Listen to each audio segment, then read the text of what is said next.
Today's one of those days where I feel like talking about something that doesn't really fit in with the main theme of the channel, but it's my channel, I can do what I want. If you don't like it, there's a door. Actually, there's a wall, but you get the point.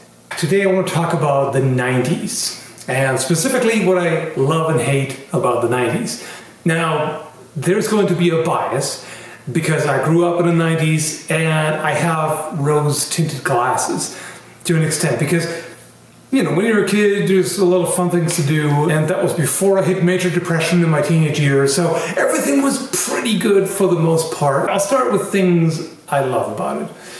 One, movie and video game rentals. I mean, come on, Blockbuster and everything, going through the rental store and just looking at stuff. I was like, this looks kind of cool, I want to try that out. And then it was a bit of a gamble because you had the cover and the back to go by.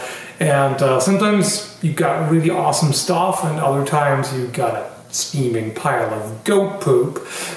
But it was still pretty fun to go through it and pick things and rent them. And it wasn't as much of a commitment, so you could try things out and you could have some fun with it and all that. Also, physical copies. You know, I mean, they still exist, but now pretty much everything I have is on Steam and it's all digital. And you used to have a smaller selection of physical games that kind of made each one have more value, you know? Now it's like, oh, there's a Steam sale, let me just buy this game for $5 or $8 or $10 or whatever, and then sometimes you don't even try it out, or you play it for, I don't know, 20 minutes and you're like, oh, it's pretty okay, but then you move on because whatever, there's so much, like there's an overabundance, there's kind of an inflation of games, whereas back then you had a few select ones, physical, you could touch them, you had a booklet, you can, you know, do stuff with them, and what you had was just more limited and they were more valuable. Even if the game wasn't top notch, you would still play it because that's what you had. And then of course, Saturday cartoons. I mean, come on. Gargoyles, Batman Beyond, Ghostbusters, Extreme Ghostbusters, so much good stuff. And I always, as a kid, now I was always looking forward to it because that was a day where I would eat pizza, you know, frozen pizza. Well, not I wouldn't eat it frozen, but you know, pop it in the oven and eat it. Okay, two. I ate two because I was a fat kid with fat parents. Speaking of being a fat kid, I remember saving up allowance to go to the store to buy candy. I grew up in a small town. There was this one, I guess you could call it convenience store, like a small, like mom and pop kind of shop. And they had the bulk candy, like the, you know, different types in the little bins. And then you pick, oh, I want like 4 of those and 8 of those and whatever the hell, you know, scraping together allowance and going. Now, that's not something specifically about the 90s, although it's also kind of 90s because, you know, back then, if you had like, I don't know, 30 cents, you could actually buy something with it. You know, money was worth a little bit more, and it was, yeah, you still have bulk candy and you still have stuff in the bins and everything, but there's something very 90s kids about that. I think walking to that little store and buying some candy. In general, things were affordable, which was kind of nice, you know, housing and cars and all kinds of things. I mean, the prices had increased in the 90s compared to the 80s and before. Like, you couldn't necessarily buy a house with, you know, pocket change as a down payment anymore, the way you could, like, in the 60s or whatever. But it was, you know, still a thing. You weren't struggling as much as nowadays. As a regular person, I mean, as opposed to the filthy rich CEOs and whatnot. Electronic music.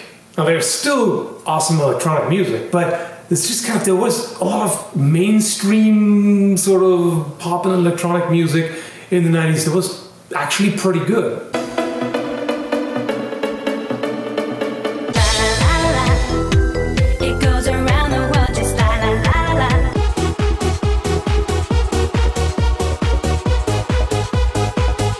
Maybe, again, this is my rose-tinted glasses. Quite possible, but I remember quite a lot of stuff, you know, some of which is now meme status, like Darude, Sandstorm. there was also horrible music, obviously, but I do remember a lot of good stuff, like in any decade. So, no big surprise there. The hopeful vision of the future. We were actually pretty optimistic about the future. We're like, oh yeah, things are going to be awesome. It's going to be like a sci-fi utopia and everything. And now, as we go on, it looks like it's more and more looks like it's going to be a dystopia rather than a utopia. But back then, we had this naive hope of, yeah, things are going to be awesome in the future. I missed that. Remember when video games didn't force you through endless cutscenes before you could finally play? Yeah. You turned the game on, maybe there was a cutscene, a pre-rendered cutscene, which looked awesome by the standards of the time, and definitely way better than in-game graphics. And then you started, you got right into it. Even something story-heavy like Final Fantasy VII. Yeah, you got the intro, you got the cutscene in the beginning, but it didn't drag on forever. It let you play.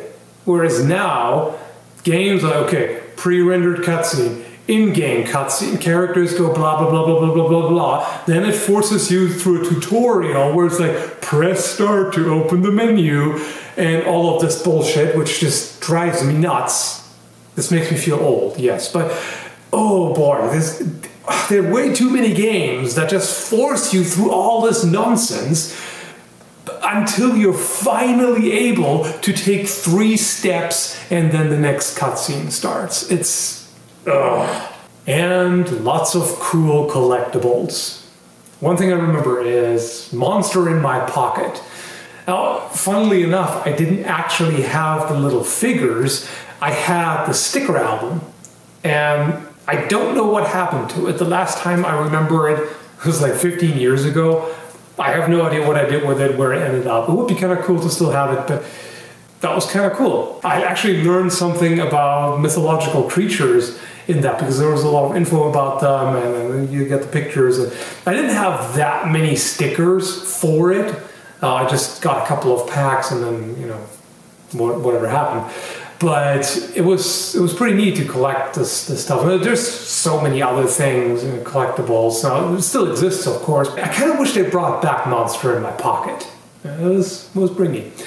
And finally, wistfully, do you remember back when Konami didn't suck donkey balls? Good times.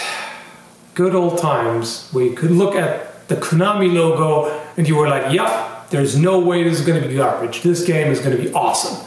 And, 9.5 times out of 10 it was true.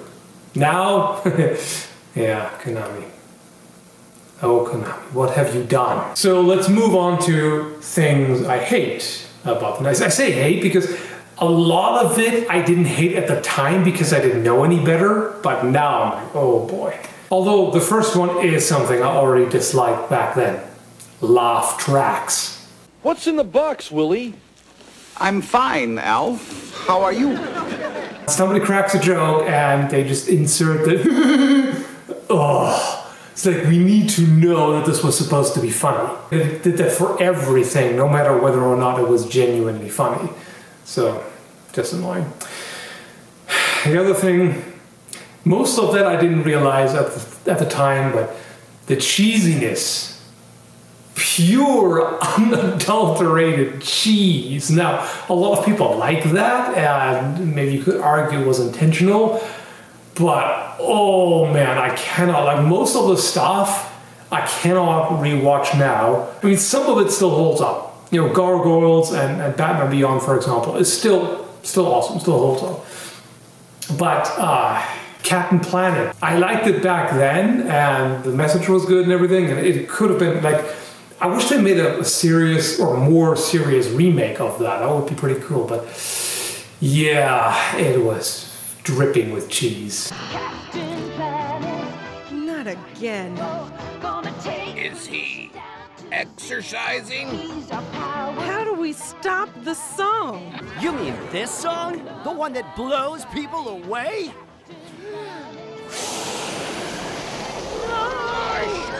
Cassette tapes and VHS.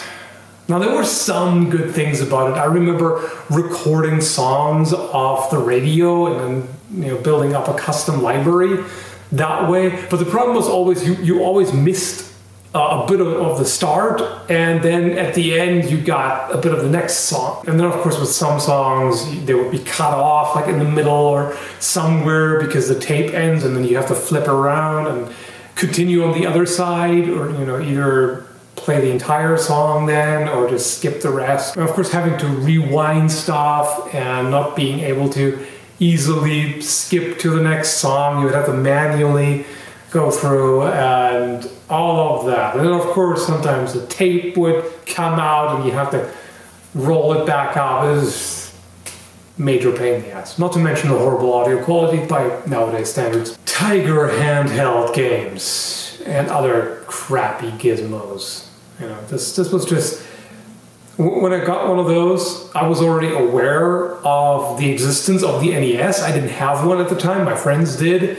But I got one of those and I was like, what the hell is this? This is an absolutely miserable excuse for a game. The things were absolutely primitive. Like, even in the 90s, they were terrible compared to other things that existed. Even compared to the Atari 2600, they were terrible. I know some people like that system. You get those terrible digital watches that sometimes had games. Well, games. I don't even want to call it that. That was a bit of a letdown. Then you had some seriously horrible haircuts. Among the worst, the rat tail.